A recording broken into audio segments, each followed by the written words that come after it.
ideas of generating functions section. This will be lecture 15 of CSE 547, Discrete Mathematics.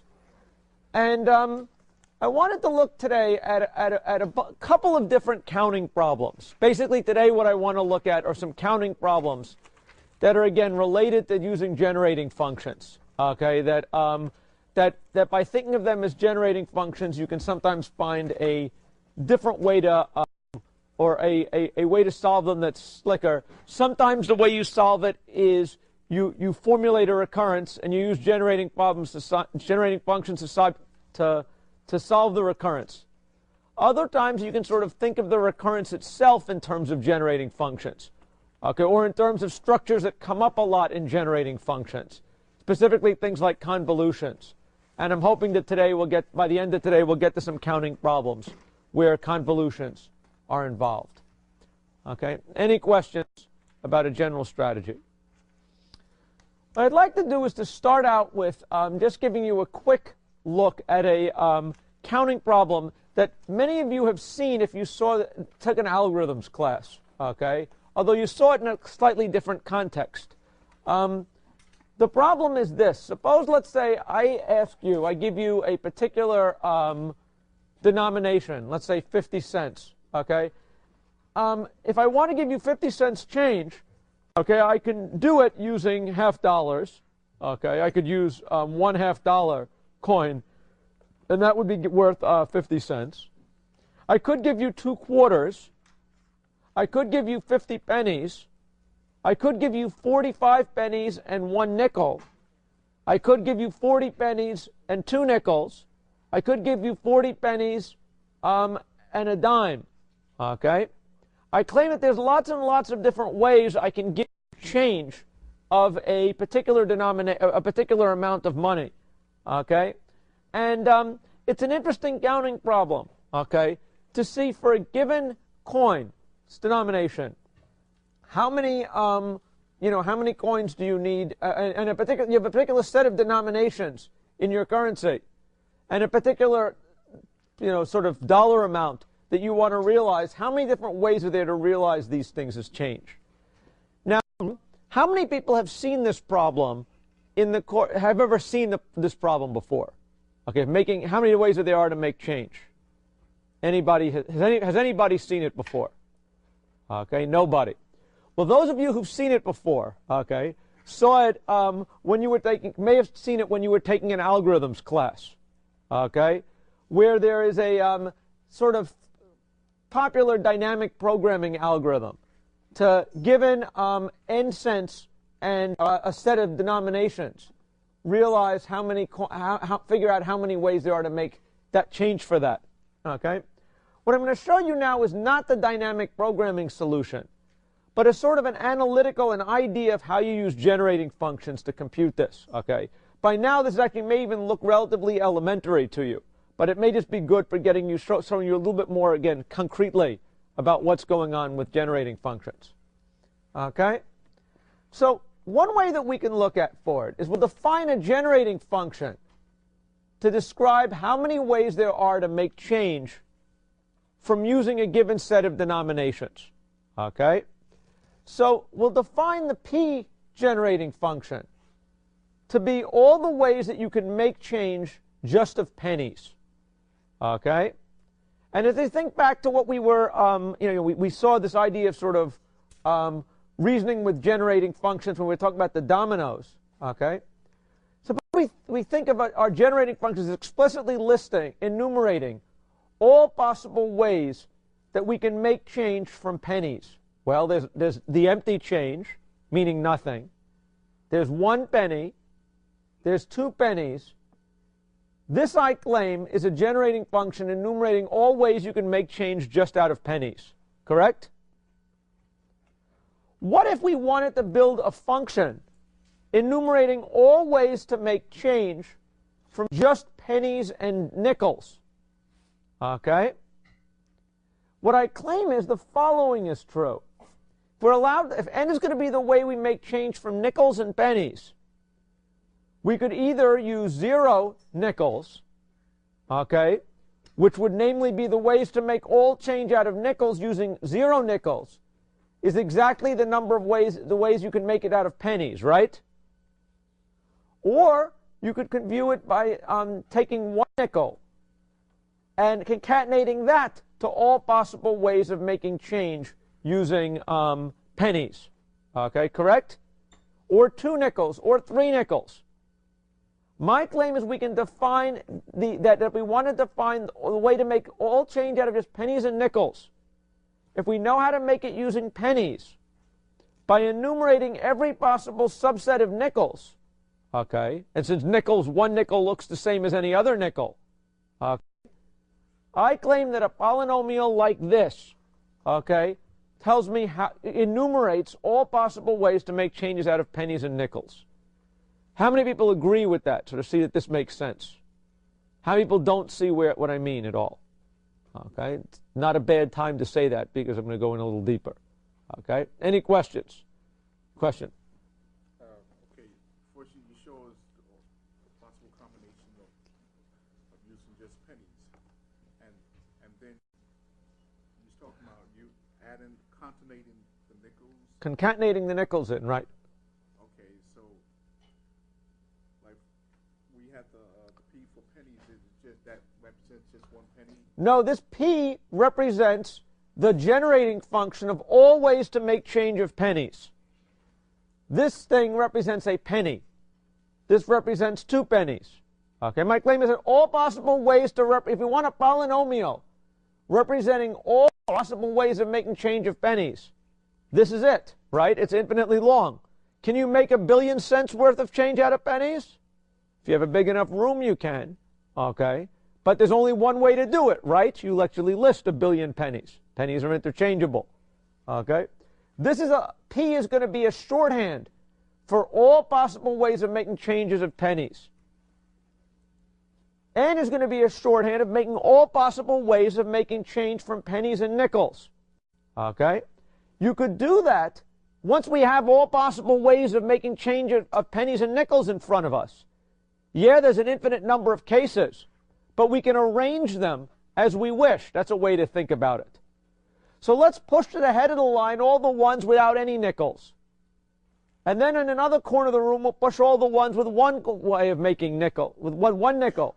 Another corner of the room, 2 ways with 2 nickels. My claim is that we can partition all the ways of making pennies, change of pennies and nickels, okay, but according to how many nickels they have. Okay, and that's exactly what this describes. Okay? Any questions? Okay? That said, we can continue on. I claim any possible way of making change from dimes or smaller coins is either from nickels and smaller coins, or 1 dime and nickels of smaller coins, or 2 dimes, ... Okay? My claim is we can now figure out all ways of making quarters, change from quarters or less, once we know how to make change from dimes and less, and all ways to make change of coins below 50-cent piece or below, once we know how to make it out of quarters and below. Okay?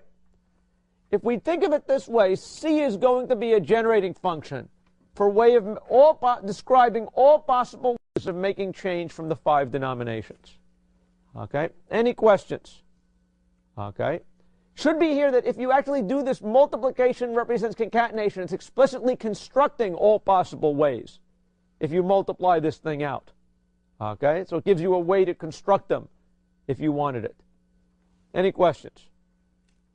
But let's not construct them. Let's count them. Okay?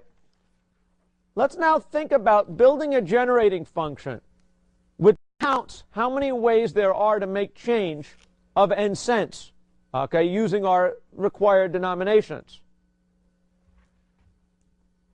In general, let's build a generating function such that the coefficient of the z to the k term is how many ways it is to make change of all, what do you want? Okay, the number of ways of making change of k cents. Okay, that's what our generating function means. Out of all pennies, it should be clear that if we're just limited to making pennies, okay, the number of ways to make change of k pennies for any k is 1. Does everybody agree with that? So as a counting polynomial, does everybody agree that if we let p be counting, how many ways to make change of just pennies? That's what that is. Okay? Now, how many ways are there to make changes of pennies and nickels? Okay? Well, if we consider just ways of making change out of nickels, there's one way to make, you can make change of 0 cents out of nickels in one way, okay, by just sort of getting 0, okay. You can make change out of nickels, of 5 cents in only one way. If you're just using nickels, you can make change out of 5 cents one way, 10 cents one way, 15 cents one way. Correct? Count the number of ways of making change just of nickels. If I want to count how many ways there are to make changes of nickels and pennies, I claim that if I take the penny generating function and multiply that by this generating function, that will count how many ways there are to make changes of pennies and nickels. Why? Because for a particular cents, let's say I want to know how to make change of k cents, okay? I'm going to collect all possible terms, okay, as z to the k, that I can do it by any way I can make change out of pennies and nickels. It was, I used a certain number of nickels and a certain number of pennies. I can realize exactly that z to the k, for each given set of nickels, I can realize that one way with the set of pennies. So multiplying this thing out, I claim, will give me the number of ways to make change of pennies and nickels. How many people see that? How many people don't see that? Okay. Any questions? Okay, so think about it. Before we were enumerating, the way to think about it is we were enumerating with the other one generating function all possible ways to make change. That you should have believed. Now, instead of actually explicitly counting them, instead of explicitly constructing them, I'm saying that there's going to be one of each of these and one of each of these in terms of ways of counting them. So by collapsing these things into integers, I get this, and this polynomial, I claim, counts the number of ways to make pennies and nickels. Any questions? Okay. And similarly, multiplying that on by the number of ways to make things from dimes are the number of ways to make the polynomial describing all possible ways to make things by nickels and below, and times any possible way of making things exactly with dimes. Okay? Anything that I can make with dimes and something below her is made from a certain number of dimes and then a certain number of things less than dimes. Okay, namely the value of the dimes minus that. Okay? So this, I claim, tells me how many ways to make dimes, carrying it on quarters, carrying it on change. My claim is by multiplying all these polynomials together, I get a generating function which counts the number of ways to make change, okay, of, for all values of n. Okay? Any questions? Okay? So in fact, this polynomial counts the number of ways of making change. It also has a nice terse way of writing it. Okay? This, we agree, is 1 plus z squared. That's the power series. 1 over 1 minus z. Correct? This thing over here, 1 plus z to the 5th plus z 10th plus z to the 15th, that is exactly 1 over 1 minus z to the 5th, correct? Okay? Z to the 10th, z to the 25th, z to the 50th. Each one of these terms is the product of all the previous ones. My claim is a way of making change of just generating, the way of making change of just pennies, nickels, dimes, and quarters is given by this, for any value of n, is given by expanding this. Okay? Any questions about that? Okay? How many people does this make sense to? Okay, it does not make sense to. Okay? I urge you just to sort of make sure you are realizing this. Let's see the reality of this, because it's not just it's not a mystery.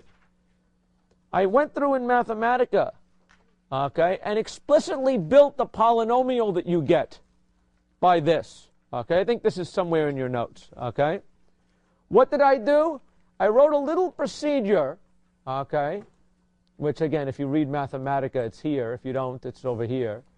It says basically that this is going to build a polynomial, okay, with highest exponent up to 50, okay, which is going to count by tens. So this is z to the 0, z to the 10, z to the 20, and so on.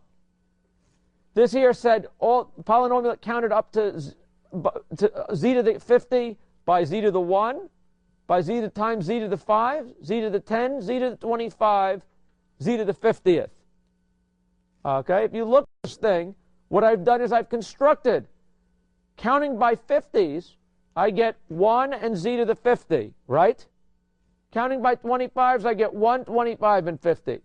By 10s, okay, 1, 20, 1, 10, so on.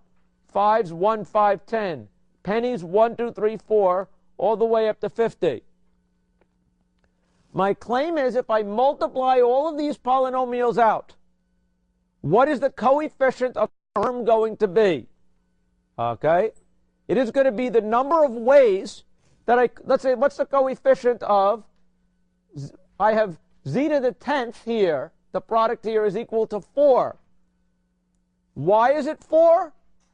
I claim because there's 4 possible ways to get a 10th, a z to the 10th, okay, by multiplying these things out. How many possible ways are there to make change of 10? Okay, 10 cents. What are the possible ways of doing it? You could have a 10-cent piece. You could have a 5 and a 5-cent piece. You could have a 5 and a 1, 2, 3, 4, 5. And you could have a 1, 2, 3, 4, 5, 6, 7, 8, 9, 10. Okay? Those are the 4 possible ways to make change. Okay?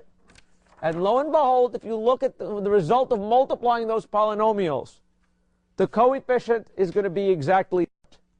Okay? And it has to be that. Okay? Because this is sort of describing all possible ways to the act of multiplying it is constructing all possible ways of making change.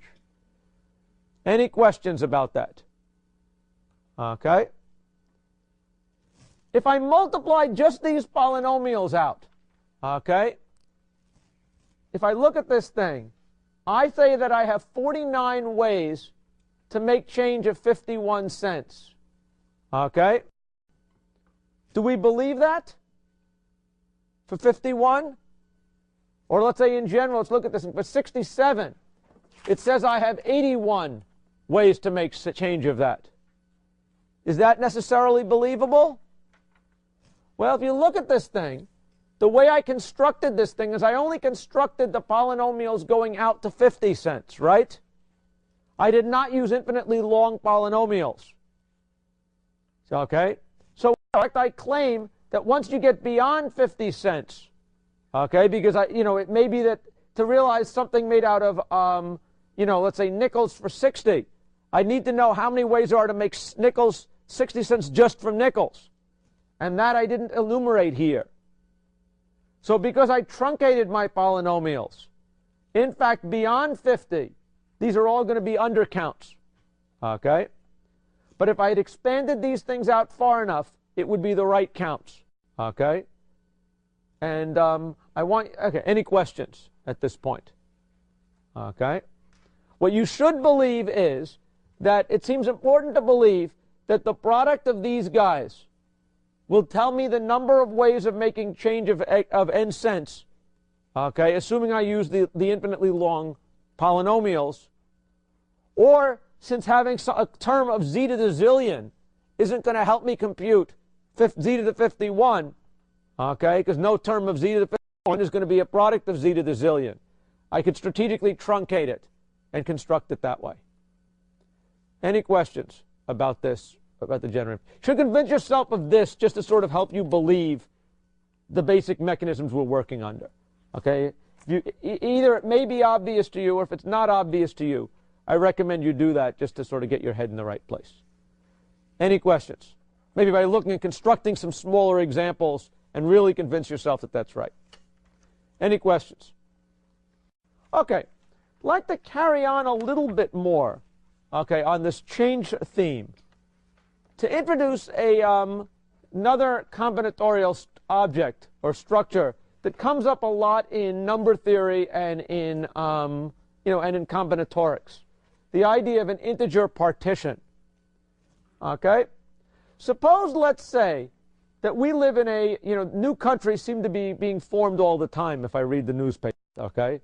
And suppose, let's say, we had a country that wanted to have that had all possible integer denominations. There was a 1 zong piece, and a 2 zong piece, and a 3 zong piece, and a 4 zong piece, and a 5 zong piece, and a 6 zong piece, and an infinite number of different coin denominations, okay? One for every possible integer, okay? How many ways would there be of making change of n cents in that country? Okay? So, for example, suppose, let's say, we had 6 cents. Okay, I say 6, it depends what the denomination of that country is. Okay? Suppose we want to make 6 units, and we can change for 6 units, and we have a 1 cent piece, a 2 cent piece, a 3 cent piece, a 4 cent piece, a 5 cent piece, and a 6 cent piece. How many possible ways are there of making change of that? Well, that I claim there's 11. We can either use the 6 cent piece. If not the 6 cent piece, the next largest is a 5 cent piece. Once you have a 5 cent piece, there's no flexibility. There's only one way to make change using a 5 cent piece. Using 4 cents, we could either make 2 out of that or 1 of the remainder. If the largest piece was a 3 cent piece, the other piece could be 3, or I could have a 2 and a 1, or all 1s. That should be believable. If the largest piece is a 2, they could all be 2s, they could all be 1s, or one of the 2s be 1s. The largest piece was a 1, they're all 1s. I should have convinced you I've systematically gone through these things. There's 11 ways of making change of 6 if we have all intermediate denominations. Okay? Any questions? In general, when we talk about integer partitions, what we're interested in is how many ways are there to partition n express n as the sum of smaller integers. If you ignore the notion of making change, that's why this comes up. The question of how many ways are there to make change to partition the integer n, express n as the sum of smaller integers. That's really what integer partitions are. Okay? Well, how many ways are there to partition an integer into smaller integers? I claim, based on what we showed before, we already know a generating function for that, right? If we view this thing as making change from a 1 cent piece, 2 cent piece, 3 cent piece, up to n cent piece, a generating function for all integer partitions is as follows: 1 over 1 minus z, that's going to construct all ways of making just 1s, times 1 over 1 minus z squared, which is going to be of all ways of making things just out of 2s. The product of this will list all possible ways of making things out of 1s and 2s. This is the way to make all things out of just 3s. The product of all of these guys is the ways to make change out of 1s, 2s, and 3s. I claim that to generate all integer partitions, what we really have is kind of an interesting generating function, where the product, where we have it's 1 over the product of, for all k, 1 over 1 minus z to the k. Okay? And that will generate all integer partitions. Any questions about that? Okay? Well, why do we care about integer partitions? Integer partitions are sort of interesting structures that come up a lot. Okay? It's sort of one of these things that An integer partition is, remember, a way of breaking things into pieces. Is a set of smaller numbers that adds up to n. Okay? And somehow just knowing to be able to express, knowing what an integer partition is useful because it gives us a language to express things. Okay? Oh, you mean all possible partitions of integers. That's what you're trying to count. The other thing is that there's a lot of interesting theoretical or sort of combinatorial problems that come up about partitions, which are interesting. For example, the number of ways to partition n into k things, okay, meaning the number of ways to express n as the sum of k integers is exactly the same as the number of ways of expressing n as the sum of integers no bigger than k. Okay? Let's see if we can read this right. Okay?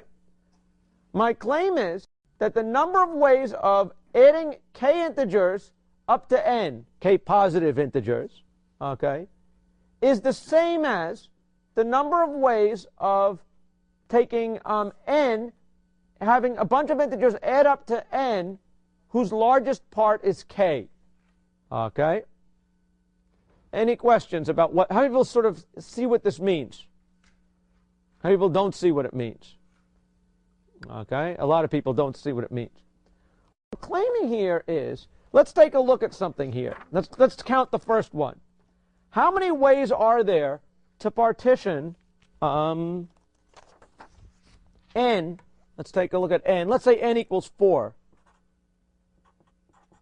How many ways are there to partition n to express n as the sum 4 equals x plus y?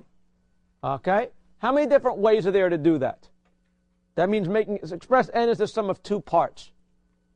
How do you do that? You could do that as, what is it? 3 plus 1 or 2 plus 2. Right? Okay? That I think is about the only way to do it. Right? How many ways can we express 4 as the sum of things no bigger than 2? Okay? Let's stop and think about this thing. Actually, what does this thing say? Okay? We claim that we could get, actually, hold on, let me see what that, partitions of n into k things. Is there any other way I could get, right, okay, n into k things.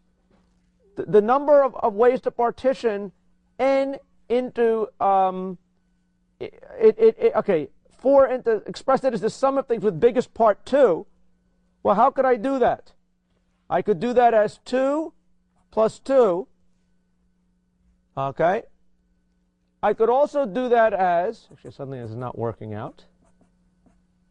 Okay. Actually 2 plus 1. Actually, that's exactly. Okay. This is the number of ways to express n as the sum of two things.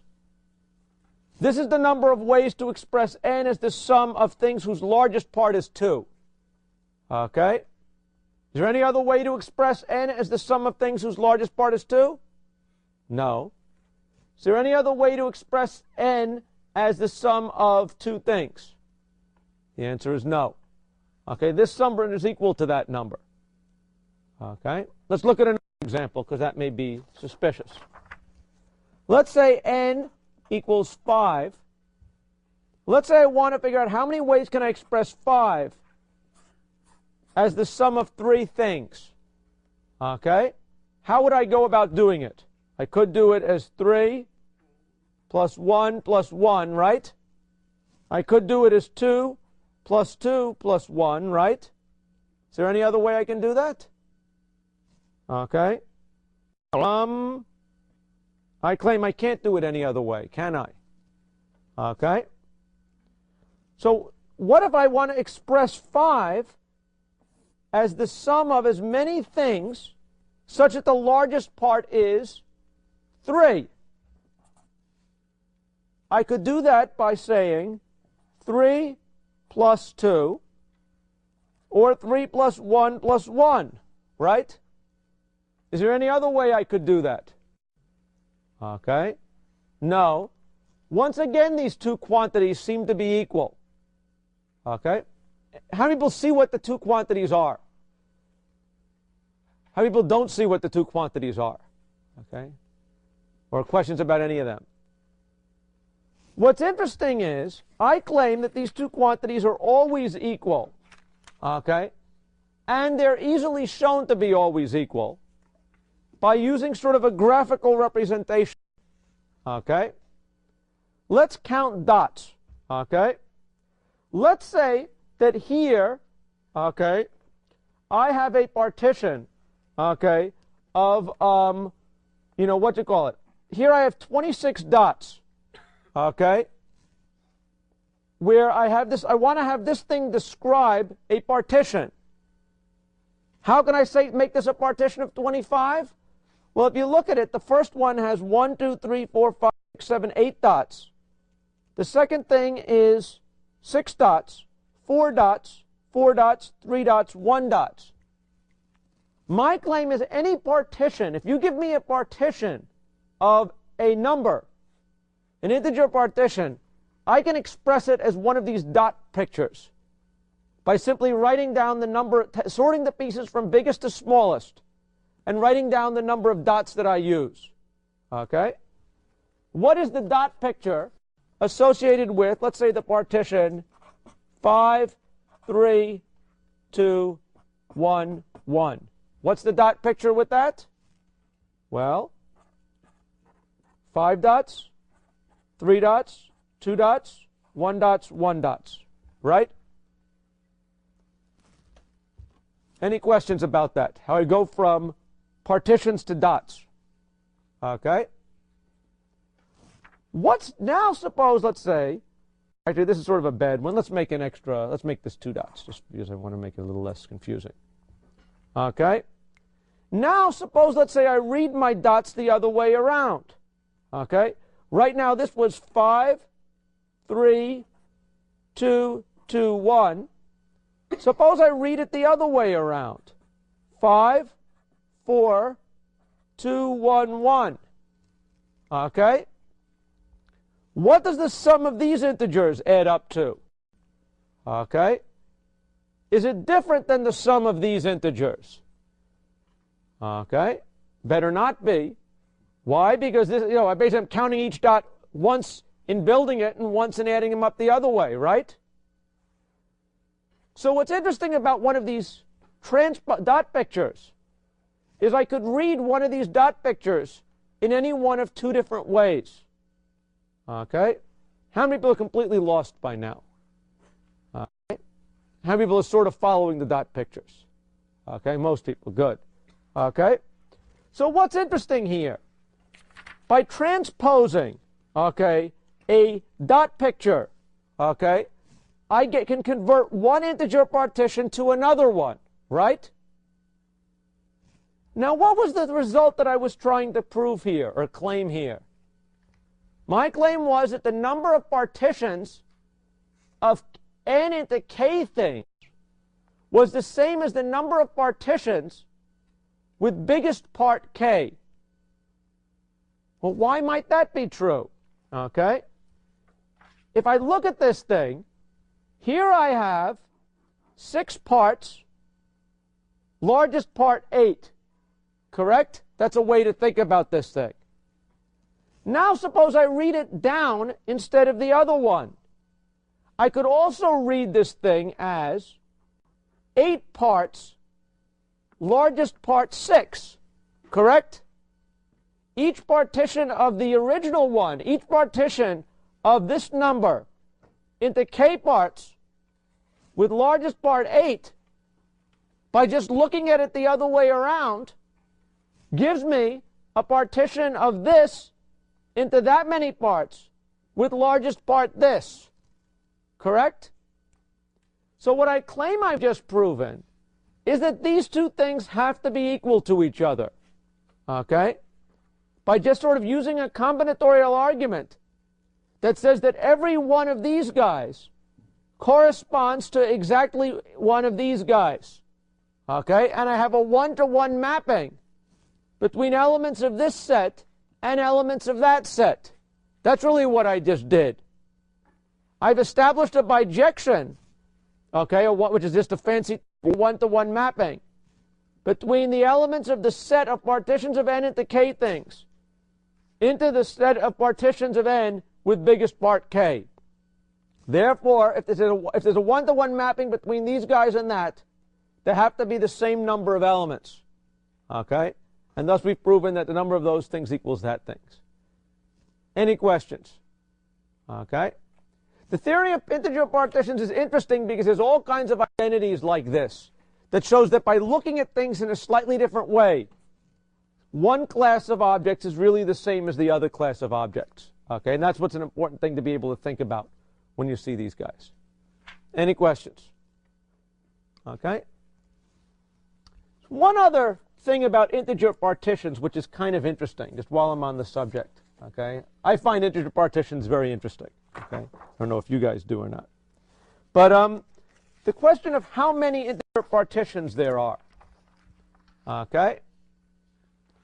This is not in the notes, so don't go look for it. This is in my attempt to generate a new slide. Counting how many integer partitions there are for a given n. Okay, so for n equals 10, there's 42 partitions, is a way to look at it. Okay? I told you, okay, that the number of partitions of n is given by this generating function. Okay, but that by itself doesn't help you very much unless you expand the generating function, right? Looking at this, if this is what you get if you expand it, how many partitions of n are there? Okay? If you look at this thing, okay, a table for, let's say, up to n equals 1 to 15, I find it's very, very difficult to see how many of these things there are. Is it growing fast or is it growing slow as n gets larger? Okay? I don't know if you can see it or not. Okay? Now, in fact, a very famous pair of mathematicians, Hardy and Ramanujan, okay, or Ramanujan, I don't remember if I pronounce it right, okay, proved that the number of partitions was equal to this ghastly sum. Okay? If you look at this thing, you see these innocent-looking integers. You look at this, the formula that they give, you see a nasty-looking thing involving pi's and square root of 2's over 3's.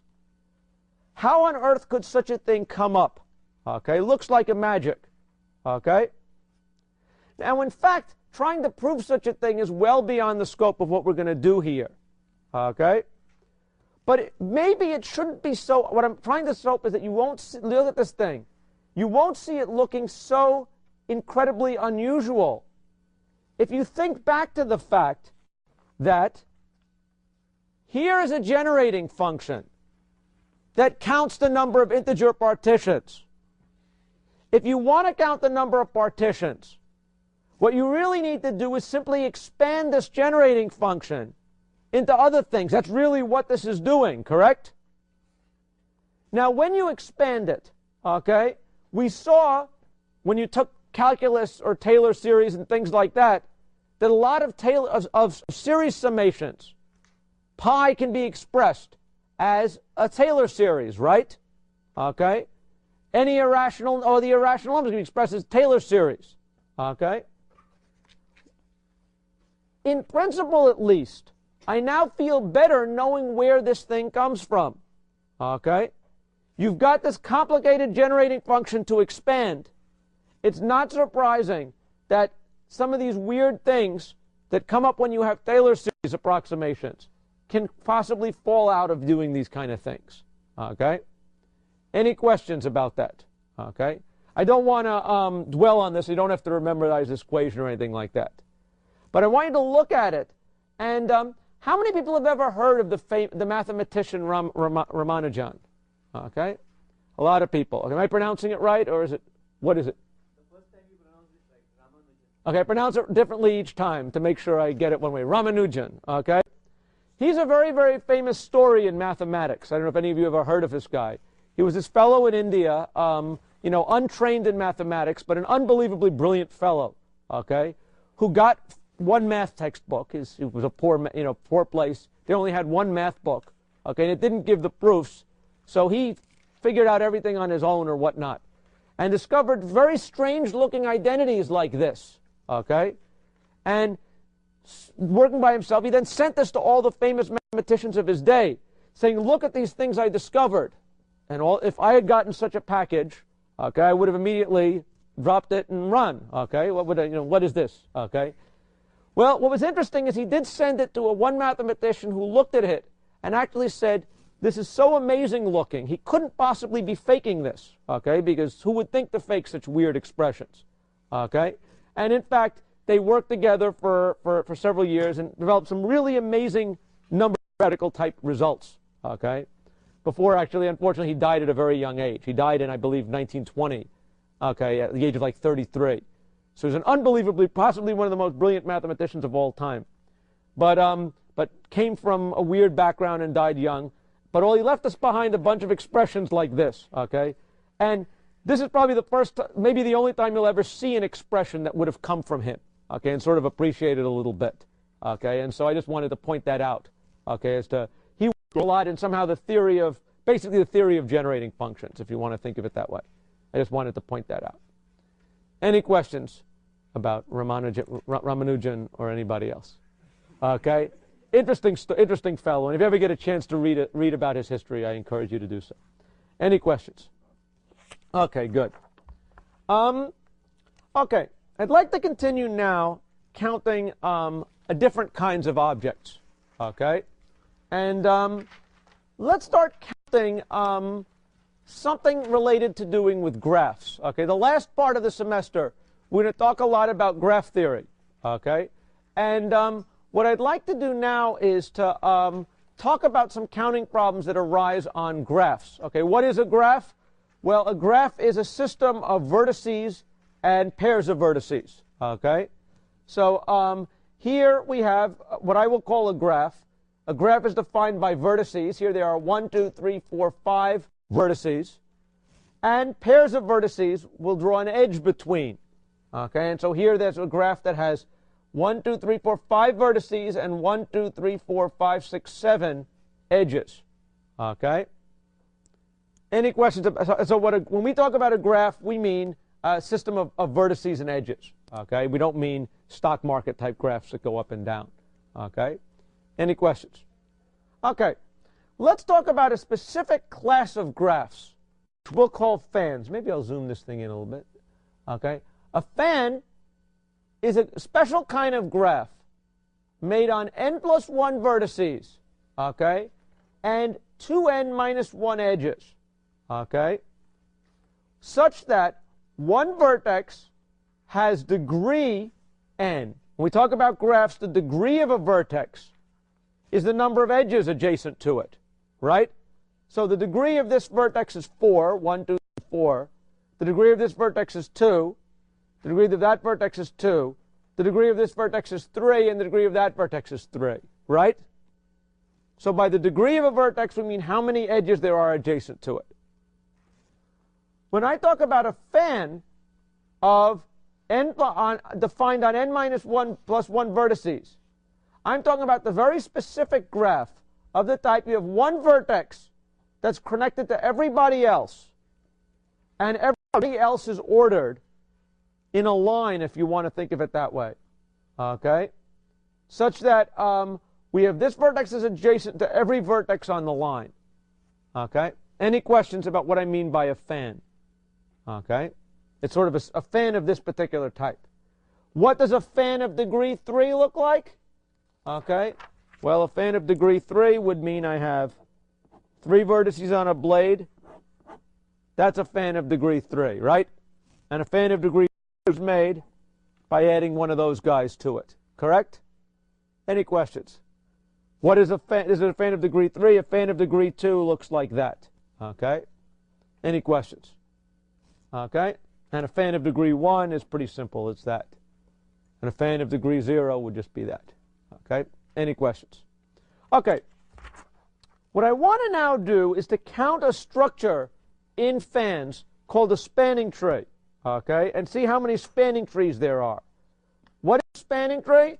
Well, when we get the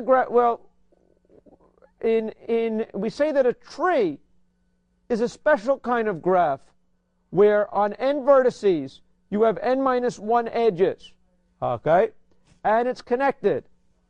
So if I have a, here I have n equals 3 vertices, any graph on 2 vertices, on 2 edges, okay, actually let's try it, on two edges that is connected would be a tree, correct? Okay, by definition. If I have 4 vertices here, here I've got a graph on 4 vertices with n minus 1 or 3 edges in it. Is this a tree? No, it is not, because it's not connected. It's not in one piece. Okay? Any questions about that? A question? So if you have 2 vertices and 1 edge connected between the vertices, that's a tree. This is a tree. Okay? It is a special tree. The only tree you can possibly build on one vertex, on 2 vertices. Okay? Any questions? Okay, good. Now, what we say is a spanning tree of a graph is a subgraph of the tree. Graph, by subgraph it means that we get by deleting edges such that what remains is a tree. Okay? That's what we mean by a spanning tree. Okay? If you've taken algorithms classes, you've undoubtedly know what a minimum spanning tree is. But here we're talking about an unweighted graph. So all spanning trees are equal. Okay? So any questions what a spanning tree is? The way to see it is to now look, and let's talk about counting how many spanning trees a fan has. Okay? I claim is that a fan of degree 1 has exactly 1 spanning tree. Why? Well, there's no way to delete any edges from this thing to leave it a tree, right? It's already a tree. So there's only one way to do that. How many spanning trees are there of a fan of order 2? The fan of order 2 was, remember, this. Right? How many spanning trees were there? Well, by deleting any one of those edges, claim you got a spanning tree, right? So that would mean that there were 3 such spanning trees of a fan. Any questions? An important thing to see here is that in this counting, we're distinguishing different vertices from each other. So we're talking about labeled trees. What does that mean? Think of each vertex as having a specific identifier. Let's call this thing the root, 1 and 2. Okay? The 3 possible spanning trees of this thing were what? 1, 2, root. Okay? Root 1, 2. And what was the other one? I guess root 1, 2. Looking at it this way, it should be clear that these 3 things are all different. If, on the other hand, you didn't have labels associated with the vertices, this was simply a path of 2 edges, this was simply a path of 2 edges, you could say that there is 1 unlabeled spanning tree or 3 labeled spanning trees. Here we're going to count labeled spanning trees. Okay, so we're going to assume that every vertex is distinct. Okay, but it's an important distinction. Okay, any questions? Okay, so for example, how many? Okay, anyway, I think that that's a clear distinction. Okay, any questions? So how many spanning trees are there of a fan of order 3? I claim that there are 8 such spanning trees. Okay, maybe we'll go through and enumerate them just to make sure we can enumerate them in the right order. And I'll go back to my picture if I get stuck. Okay. How many spanning trees are there of this thing? Okay. Well, it's this thing here. Well, I could have no things. Don't use any of these blade edges, right? That would be one way to do it. I could use one of those blade edges. If I use the top blade edge how many spanning trees are there now? Okay, I could have one like that. I could have, actually, one like that, right? I could have, actually, is there any other one I could do with having that blade edge? Okay, if I insist on having this edge, is there any other spanning tree I could have? Okay, I claim no. What if I insist on having this edge? I could have that spanning tree, or I could have that spanning tree, right? Is there any other possibilities? No. What if I insist on having both of these edges? How many spanning trees can I have?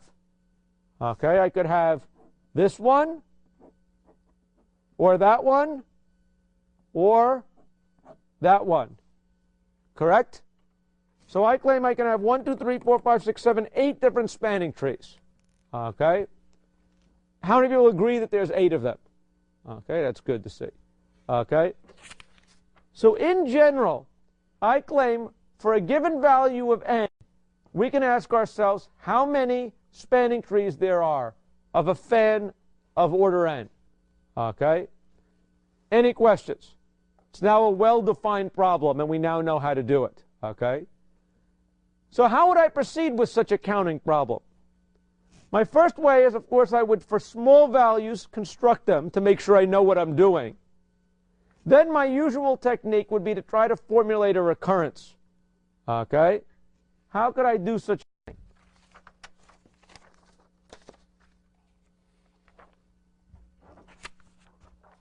My claim is the following recurrence will count the number of spanning trees of a fan.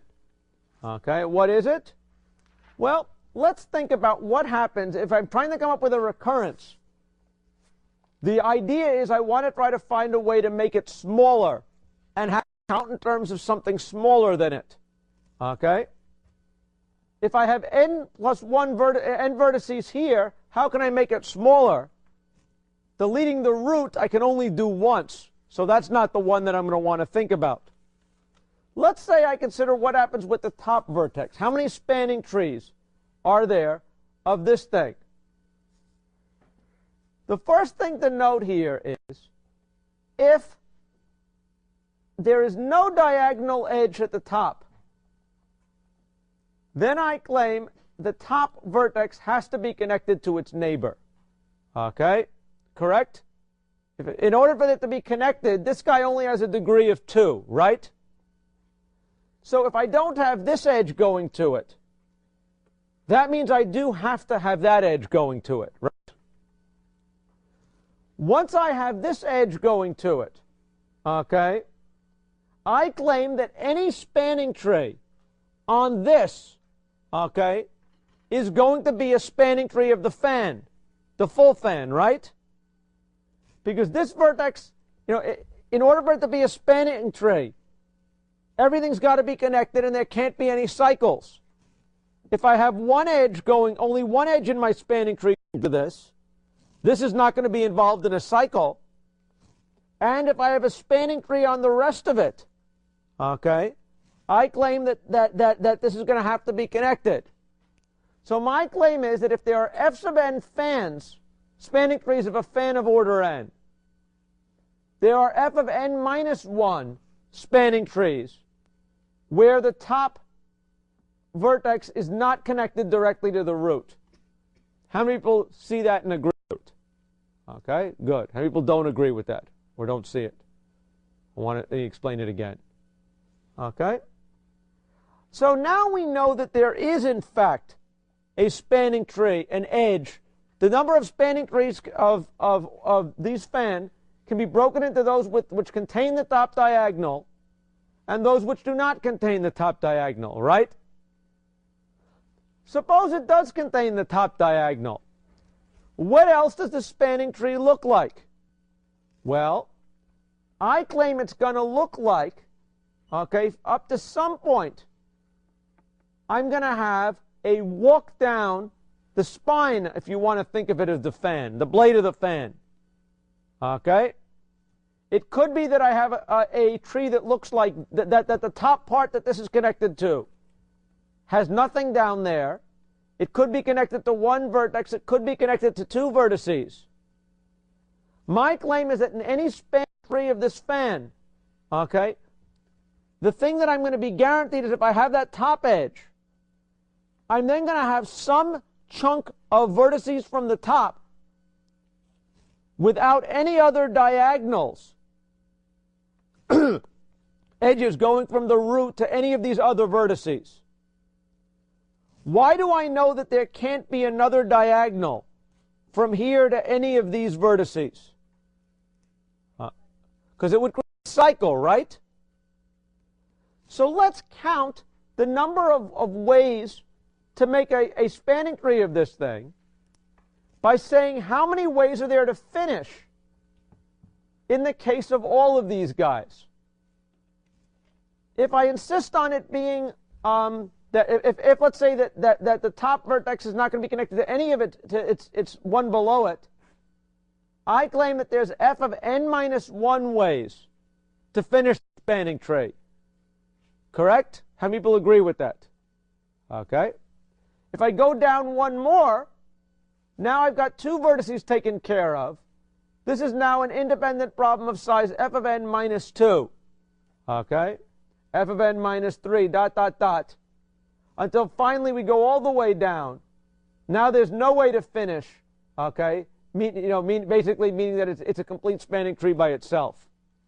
My claim is, if you understand what I just said, the number of spanning trees of a fan of length order n is f of n minus 1, counting this top case, plus the sum of f of k for all k, okay, less than n, which is going to be counting 1, 2, 3, 4, dot, dot, dot, n cases like that. Okay? And the sum of these guys, okay, is exactly right. Okay? How many people believe the recurrence? Okay? Any questions about the recurrence or don't believe it? Okay? If you believe that, and then this last term of this n greater than 0, well, this is something just to make sure that this I claim is that at the end, when this is going to be coming from the fact that once we've connected all of those guys, okay, there's still that one fan to be remained. Okay? I claim if you think about it, you'll see that this term has to be there, that I'm not double counting anything. Okay? Any questions? Okay? So this is a recurrence, and it's a recurrence that's a little uglier than what we've seen so far, because f sub n is going to depend on not a small number of elements, but an arbitrarily, n minus 1 previous values. Okay? It's an uglier recurrence. Okay? It's not obvious how to solve such a thing. Okay? Or maybe by now it is obvious. You use generating functions. Okay? Any questions? So how would we solve this? Well, let's take a look at that. Okay? I claim that the following kind of an idea would show how you could use generating functions to solve this kind of a recurrence. Okay? Which admittedly looks kind of nasty. Okay? First of all, to solve any recurrence relation using generating functions, we take our recurrence, we wrote it as one line, which we did before. Okay? We said that f sub n was equal to f sub n minus 1, okay, the sum over all k of, f sub k, plus this last term for n greater than 0, all n greater than 0, we add 1. We converted that to a generating function by multiplying both sides by z to the n and summing up over all n. That was the first step we did before. We now said that whole generating function was our big F sub z. Can we now figure out how to express the components as f of z? Well, this is pretty easy too. F of n, z of n minus 1, pull out a z, that's z times f of n, right? That's easy. Here we've got n greater than 0, Zn. What does that mean? That means there's no z to the 0 term, but there's z to the 1, z to the 2, dot, dot, dot. What does that mean? Well, that means that if you want to think of it, it's all terms, okay, if you want to think of it, it's z times, okay, 1, z times 1 plus z squared plus z cubed, okay. You could think of it as the right shift on the term that's all ones, okay, right? Okay, if this wasn't here, what would that be? The sum over all n of Zn, that you would know was this, right? 1 over that, right? In fact, the fact that the first term is 0 and everything else is 1, that you could think of as a right shift of that. So that's why we get z over that. Any questions? That should be easy by now. The trickier thing is, what is this? We've got the sum over all n, sum over all z of f of k Zn for all n less than or equal to k. Okay? That's really what that recurrence worked out to. Okay? But look how we massage this thing. Okay? First of all, we have two summations, z and k. We can move k n in and factor out the terms depending upon k. So the sum over all k of f of k. We could also pull out a certain number of such terms from z. Okay? Namely, we could pull out z to the k terms. If we know that each term is going to be z to the n, and we know that n is greater than k, we can pull out z to the k terms here, right? What's left? We're summing over all n of z to the n minus k over n for all n greater than k, right? Any questions? Okay. Now this is still within the k summation, right? But what is this thing going to be for any given k? Okay. What is this going to be for any given k? It's going to be, for k, let's say k was equal to 56. What would this term be for k equals 56? Well, this is defined over all n. For n equals 56, 56 is not greater than 56, is it? So all the terms below it are going to be 0. For k equals 57, this is going to be what? Z to the 1, right? Times 1. For k equals, then for n equals 2, for 58, it's going to be z to the 2, z to the 3, z to the 4.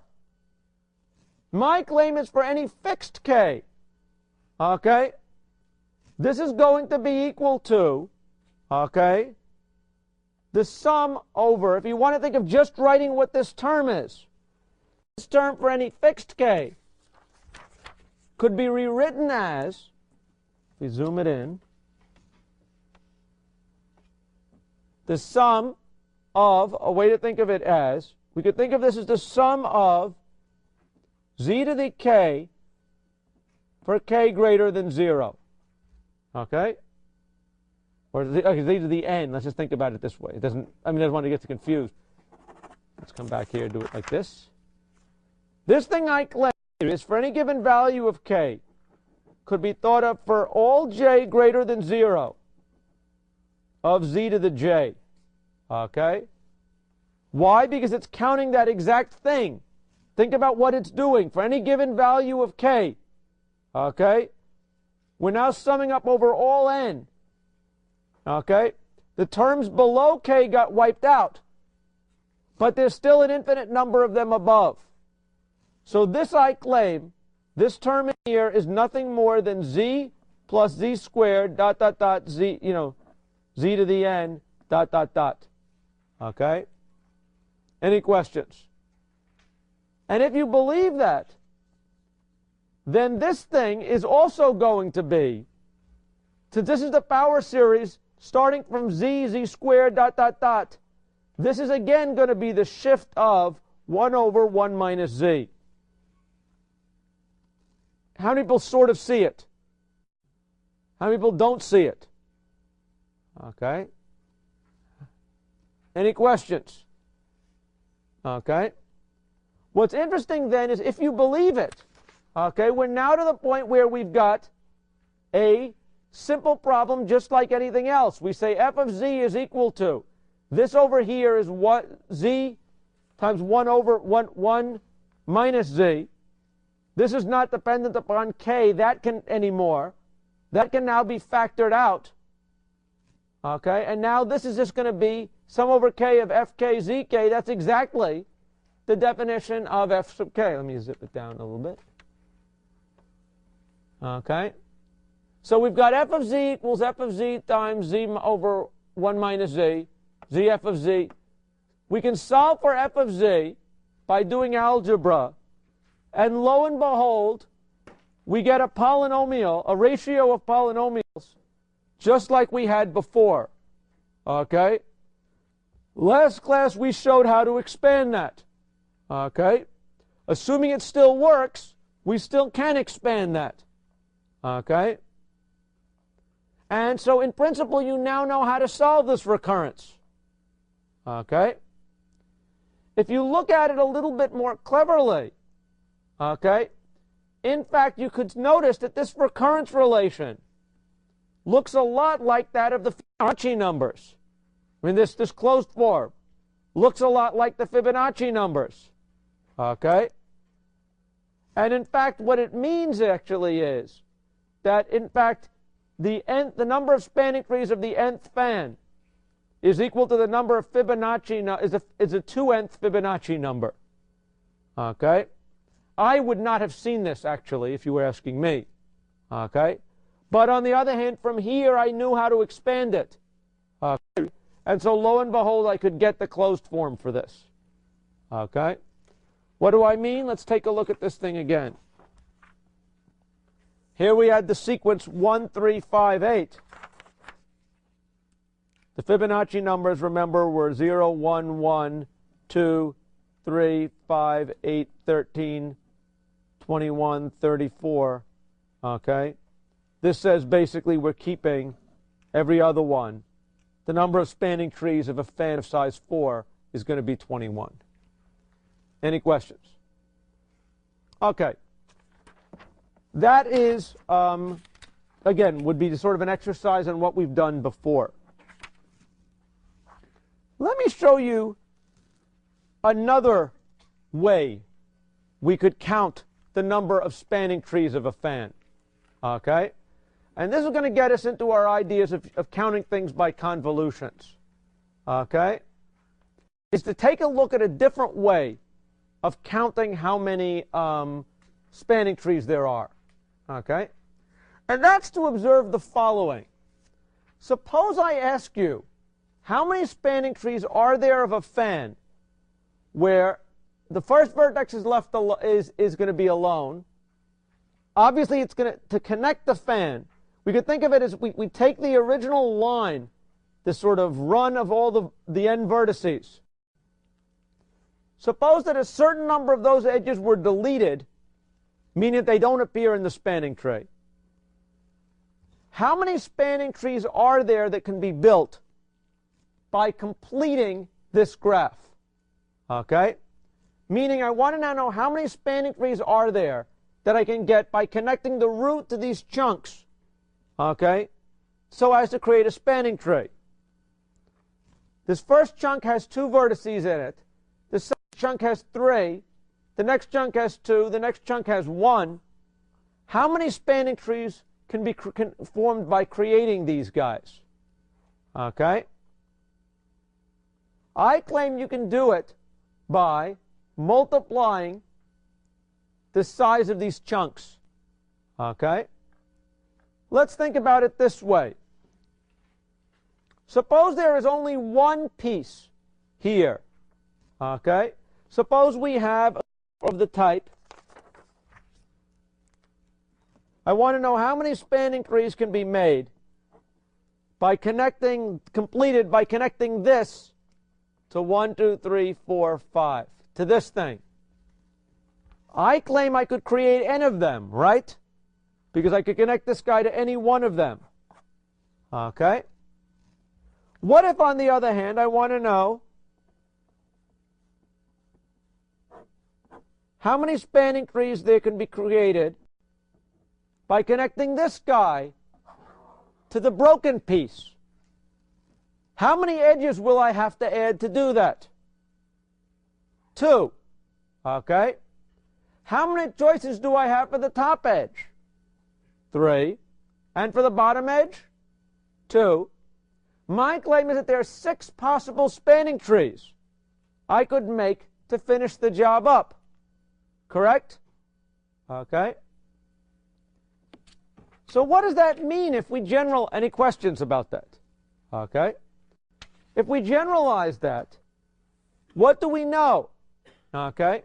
If I want to know how many ways there are to make spanning trees, okay, of all possible ways of making spanning trees of the fan, where I use 2 blades, where I have sort of deleted one of these edges, I claim that if I once I delete a particular edge, okay, how many ways are there to do it?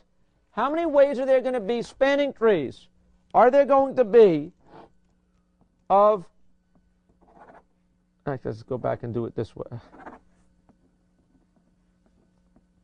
Here I have the numbers 1 through n. Suppose I'm going to break this into 2 pieces. How many possible spanning trees are there of just these 2 pieces? Okay. Well, suppose I break it after the kth piece. Okay, I could break it after the first piece, and I could break it after the n minus first piece. If I have exactly 2 pieces, these are if I break it after the kth piece, how many spanning trees are there? Well, I can pick k choices for the first one. How many choices are there for the second piece? Okay.